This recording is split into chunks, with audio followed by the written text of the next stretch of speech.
शास्त्रों में कहा गया है कि अमावस्या के दिन अगर पितरों के नाम से कुछ श्रेष्ठ कार्य किए जाएं तो पितृ देवता प्रसन्न होते हैं और शरीर में पनप रहे रोगों से मुक्ति देते हैं, कलह कलुष को दूर कर कर वंश वृद्धि करवाते हैं और साथ ही बच्चों के विवाह की बंधन और कोई अन्य जीवन में जो अटके हुए कार्य हैं उन्हें स्वतः ही बना देते हैं। आषाढ़ महीने की कब है अमावस्या, आइए जानते हैं। इस दिन आपको कौन से कार्य उपाय के रूप में जरूर से करने हैं, ध्यान से सुनिएगा, अंत तक बने रहिएगा। अमावस्या हमारे पितृ देवताओं को प्रसन्न करने का सबसे अच्छा दिन है, परंतु ध्यान रहे अमावस्या तिथि पर कभी भी बाल नाखून नहीं कटाने चाहिए। अमावस्या तिथि पर अगर आप पितृ देवताओं के निमित्त कोई भी उपाय नियम करते हैं तो साबुन शैम्पू का प्रयोग ना करें। तामसिक चीजें, प्याज लहसुन या जो कि हमारे शास्त्रों में पूजा पाठ व्रत उपवास और नियम को खंडित करने वाली होती हैं वस्तु, उनका सेवन आपको कभी भी किसी भी स्वरूप में नहीं करना है। अमावस्या तिथि पर किसी नए शुभ काम की शुरुआत भी आपको कभी नहीं करनी चाहिए। जैसे कि आप कोई भूमि भवन वाहन खरीदना चाहते हैं या कोई भी नया शुभ काम करना चाहते हैं तो अमावस्या तिथि अशुभता के रूप में भी जो है ज्योतिष में देखी गई है। तो चीज़ों को आप नोट करते हुए ध्यान से चलिएगा। अब कब है अमावस्या, आइए जानते हैं। कमेंट्स में आप सभी ओम श्री पितृ देवाय नमो नमः जरूर से लिखिएगा। आषाढ़ महीने की जो अमावस्या है इस बार 25 जून 2025 बुधवार को है। यह अमावस्या 24 जून की शाम को 7 बजे से शुरू होगी और 25 जून की शाम 4:02 के आसपास यह समापन की ओर होगी। जैसे कि उदया तिथि को मान्यता हमारे शास्त्रों में है, तो इस कारण से बुधवार 25 जून को ही धर्म कर्म के सभी पैतृक कार्य, स्नान, ध्यान, दीपदान, पूजा इत्यादि के लिए 25 तारीख को ही शुभता के रूप में देखा जाएगा। तो आप सभी कोई भी नियम कार्य करते हैं तो आप बुधवार 25 जून को ही करें। जल्दी उठें, स्नान इत्यादि से निवृत्त हों, संभव हो तो पवित्र नदी इत्यादि में स्नान करते हैं तो अति शुभता के रूप में से देखा जाता है, परंतु ऐसा ना कर सके तो घर पर ही गंगा जल मिश्रित जल से आप स्नान करें। ठीक है जी।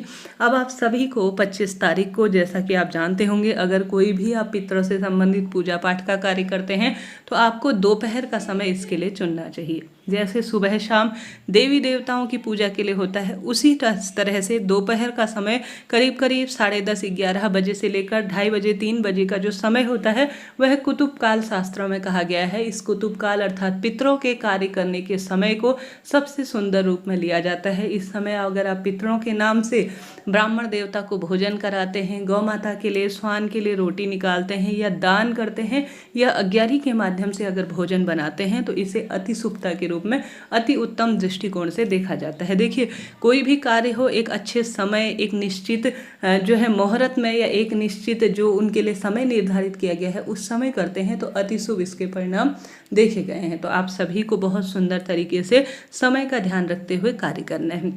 हालांकि आपके पास समय नहीं है तो दीपदान वगैरह तो देखिए प्राचीनतम समय से ही सुबह शाम ही किया जा सकता है, तो आप प्राचीनतम समय के अनुसार ही, परंतु कोई विशेष उपाय नियम जैसे कोई उतारे वगैरह का कार्य है या ब्राह्मण भोज का तो आप इसको ही समय के रूप में चुनिएगा। जैसे कई भक्तजन तर्पण करते हैं, पितरों के नाम से श्राद्ध कर्म करते हैं, तो यही समय शास्त्रों में कहा गया है।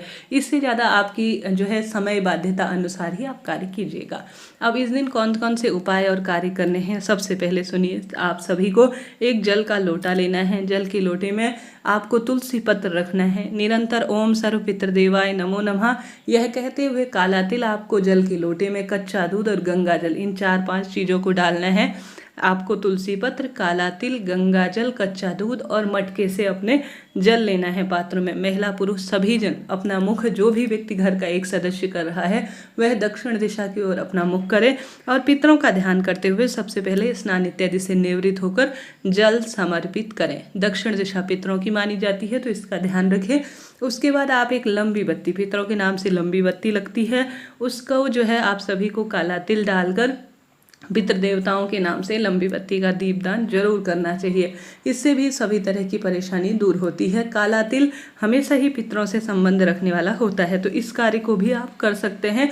अति उत्तम और सुंदर परिणाम इसके देखे गए हैं। तो पितृ देवताओं का ध्यान करते हुए आप यह कार्य जरूर कीजिएगा। साथ के साथ आप सभी जानते होंगे हमारे पितृ देवता प्रसन्न हैं तो सभी सुख हमें स्वतः ही मिल जाते हैं। आप सभी को अपने पितरों का ध्यान स्मरण करते हुए आवश्यक रूप से घर में जो पितरों को प्रिय भोजन है वह है कद्दू, खीर और पूड़ी। तो कोशिश करें आप कद्दू की सब्जी, खीर, पूड़ी जरूर बनाएं और अपने घर पर ब्राह्मण देवता को आमंत्रित कर आप उन्हें भोजन से तृप्त कर उन्हें वस्त्र इत्यादि देकर, दक्षिणा देकर विदा करें। 3 व्यक्ति ऐसे कहे गए हैं जिनको अमावस्या तिथि पर कोई भी दान पुण्य किया जाता है तो यह सीधे ब्राह्मण को और स्वान को और जो हमारे वेद शास्त्रों में गौ माता को, इन तीनों को अगर आप अमावस्या तिथि पर भोजन इत्यादि करवाते हैं किसी न किसी स्वरूप में तो इससे हमारे पितृदेवता प्रसन्न होते हैं और तृप्त होते हैं और इस भाग को वह अंश के रूप में ग्रहण कर रहे होते हैं। तो आपको यह कार्य जरूर करना है। साथ के साथ आप पितरों के नाम से